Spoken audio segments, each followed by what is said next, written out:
మా friend phone చేసింది. మా అత్త మేము బయటికి వెళ్ళనియదు. మా ఫ్రెండు నా స్నేహితురాలి బర్త్డే ఇయ్యాలా, తప్పకుండా రమ్మని చెప్పింది. అందరు పోతురు, నేను పోకపోతే బాగుండదు. నన్ను బయటికి వెళ్ళనియదు.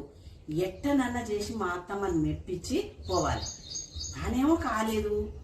ఏం చేయాలి? ఆమె పని చేసుకోలేక నన్ను తిడుతుంది, వండుకోలేక తిడుతుంది. ఏం చేసి ఒప్పియాలి పెద్ద మనిషిని? అత్తమ్మా, ఇగో నాకు బయట ఎంపోరియంలా కొంచెం పని ఉంది. అట్టనే కిరాణా సామాన్ తీసుకొని వస్తా. పోతా ఏడికమ్మా నువ్వు పోయేది? సామాన్ తెచ్చుకోవాలి. ఏం సామాను? సామాన్ అంతా నా కొడుకు తెస్తుండే. నువ్వు సామాన్ ఎనడమ్మా నువ్వు తెచ్చింది? సామాన్ లేదేం లేదు. ఊకో, మళ్ళీ బయటికి వెళ్తే కాళ్ళు ఇరగొట్ట. దీని మంచిది తెచ్చురా. అత్తమ్మ పోతమ్మా. ఏడికమ్మా నువ్వు పోయేది? ఏడికైనా పోతా. మరి నాకు ఇంట్లో చాకీ రోడ్డు వెళ్తాడు, నా బట్టలు ఓడుతాడు, నాకు తిండి ఓడు పెడతాడు.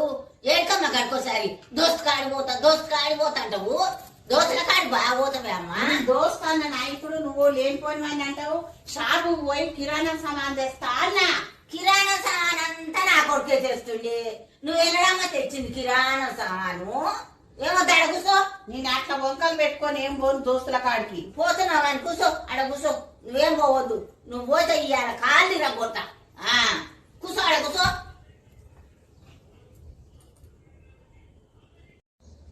అత్తమ్మా, ఇప్పుడు నేను బజార్కు పోతున్నా. పోతమ్మా, నన్ను పోనీ. నీకేమన్నా వంకరా నా తినేదానికి? ఏంటి వల్ల నువ్వు తెచ్చేది? నాకేం వద్దు, నాకేం తేవద్దు. నువ్వు బయటికి వెళ్ళొద్దు. ఇంట్లో బ్రెడ్ తెస్తా, ఛాయ్ అద్దుకొని తిని పొద్దున్నే. నాకేమొద్దమ్మా, నాకేమున్నా 3 మాటలు అన్నం పెడితే చాలు. నాకేవద్దు. బెడ్ తేవద్దు, నువ్వు బయటికి పోవద్దు. ఇవాళ పని చాలా ఉన్నది. నాకు 3 మాటలు అన్నం చేసి పెట్టాలి. నువ్వేమైనా కూర చేయాలి, అన్నం వండాలి. శ్రావణ మాసం రోజు బట్టలు ఉతుకోవాలి, చెత్తర్లను ఉతుకోవాలి. నువ్వు ఎంత బాగా బయటకు వెళ్తానంటే అస్కలు పుష్కలు చేసి బయటికి వెళ్తా అంటావు. బయటికి వెళ్ళని అమ్మ, నేను వెళ్ళనిగా. మరి నేను ఎన్ని రోజులని ఏడికి పోకుండా షాపుకి పోకుండా ఎన్ని రోజులని ఉండాలి చెప్పు? ఇది న్యాయమా నీకేమన్నా? ఎన్ని రోజులు ఏముందమ్మా, నువ్వు ఏమిటికి ఇంట్లో పని చూసుకోవాలి, ఏదైనా పని చేసుకోవాలి. ఇంట్లోనే మస్తు పని ఉండి నాకు ఎవరు చేస్తాడమ్మా నా సాకీరంతా? ఒకవేళ జారిపడ్డా ఎవరు చూస్తాడు? ఎవరు చేస్తాడమ్మా సాకీరు?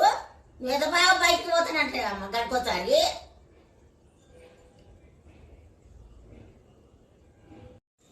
నేను మంచిది చెప్పు అమ్మ, మంచిది చెప్పు. గిన్ని సరే, ఏడికి పోనీయదు.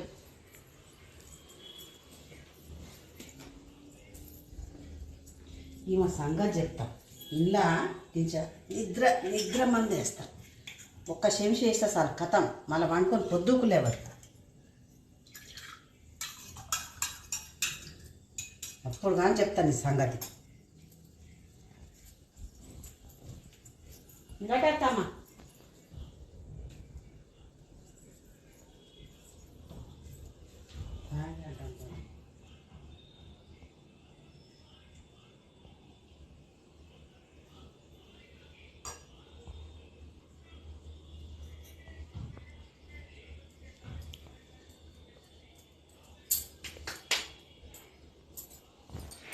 అన్నదిగా. Bye, see you. సాయంత్రం వస్తా. అత్తమ్మా, అబ్బాయిది మన పెళ్ళి అయింది కదా, నువ్వు పోయినావు కదా. మంచిగా అయిందా పెళ్ళి? మంచిగానే అయింది. ఎందుకమ్మా మాట్లాడుతున్నాము? ఇంకా మంచిదేనా?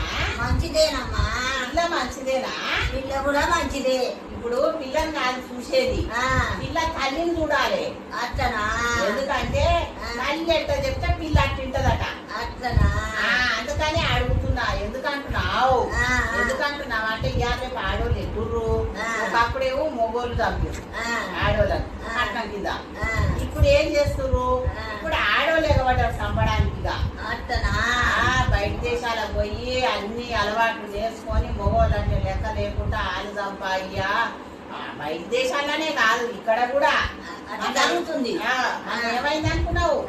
ఇగో మన పెళ్ళి అయింది కదా, పెళ్ళైన అబ్బాయిని ఏం చేసిందామా ఫస్ట్ నైట్ అని అంట ఫస్ట్ నైట్ సమోసాలు అలా మందు పెట్టి చంపిందట.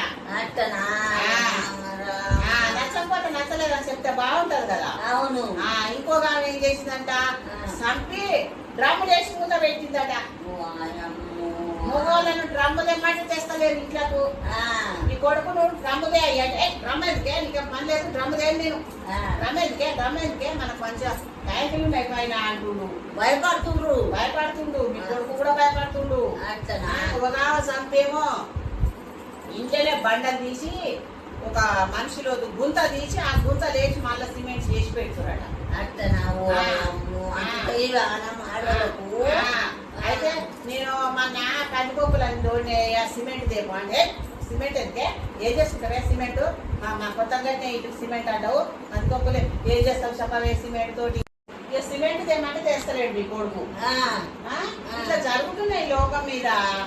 మన ఒక ఆమెమో టూర్ పోదామని తీసుకుపోయిందంట. నిలబడి చూస్తుంటే ఆ కాలు లేని లోపల ఎత్తేసినాడు. ఎత్తేస్తే ఆడు ముట్టుకుంటా తేలుకుంటా మళ్ళీ నా భర్త పోయిండో అని మొత్తుకుంటాడు నోరు కొట్టుకుంటా. మళ్ళీ అబ్బాయి మునుకుంటా తేలుకుంటాడు అయ్యో నా భార్య చంపి నన్నే నెట్టేసింది మీరు ఆ మాటలు నమ్మకురని ఆడు మొత్తుకుంటుడు. ఇట్లా ఉన్నాయి అందుకనే నేను అంటున్నా జాగ్రత్త ఆడు పోయిండమ్మా. ఆడు ఆయన జాగ్రత్తలో ఆడు పోయిండు. ఏం తీసుకుపోయిండు ఆయన ఓ గడపార ఉంట పోయిండు ఓ పార ఉంట పోయిండు. ఆడు ఆయనకి తెలివిన కాడికి ఆడు వేసుకపోయిండు. ఆమె ఏమన్నా అంటే గుడ్డ తీసి గుడ్డలు కూపుతాడు కుట్టడా. అంతేరా అట్లనే ఉండాలి మరి. అత్తమ్మా నీకు ఒక జోక్ చెప్పనా? చెప్పమ్మా. నీ కొడుకును నేను టూర్కి తీసుకుపోవయ్యా పోదామని నేను అన్నా. అంటే ఏమంటుండంటే ఇట్లాంటి వీడియోలన్నీ ఇన్స్టాగ్రామ్ లో చూస్తుండు. చూసి టూర్ పోతే వద్దు ఎప్పుడు లేని కోరిక పోతున్నావు ఎందుకే టూర్కి అంటావు నువ్వు అడిగినాయని ఇస్తున్నా కదా బట్టలు ఇప్పిస్తున్నా బంగారం ఇప్పిస్తున్నా 7 గంటల షాపులు తీసుకుపోతున్నా ఇప్పుడు నన్ను టూర్కి ఎందుకు తీసుకుపోదామంటావు అంటే నాయన నేను అందరి లేక కాదు అందరు అట్లుంటారా పెళ్లి చేసుకున్న వాళ్ళు మాత్రం అందరు చంపుతురా అట్లా ఏముండదు మనం సంతోషంగా అట్లా పోయొద్దామంటున్నా నన్ను కూడా నమ్మవానయ్యా అని నేను అన్నా. అంటే ఏమో ఎవరిని నమ్మేటట్లు ఇవ్వాలి రేపు నేను ఇప్పుడు రాను నాకు పని ఉంది నేను టూర్కు నేను రాను అంటూ టికెట్ బుక్ చేసుకొని టూర్ పోదామంటే వద్దంటాడు. ఇక ఏం చేయాలి గంత భయం ఉంటే నేను అట్లా చేస్తాను అత్తమ్మా. ఏం చేయరమ్మా మరి భయం అంటే ఇక ఇప్పుడు లోకం మీద జరగబట్టి భయపడుతుండ్రమ్మా. భయపడాల్సిన అవసరం ఏముంది? అందరు అట్లా ఉండరు. కొందరు మంచోళ్ళు ఉంటారు కొందరు చెడ్డోళ్ళు ఉంటారు. అందరిని అట్లా అనుకుంటే ఎట్లా చెప్పు.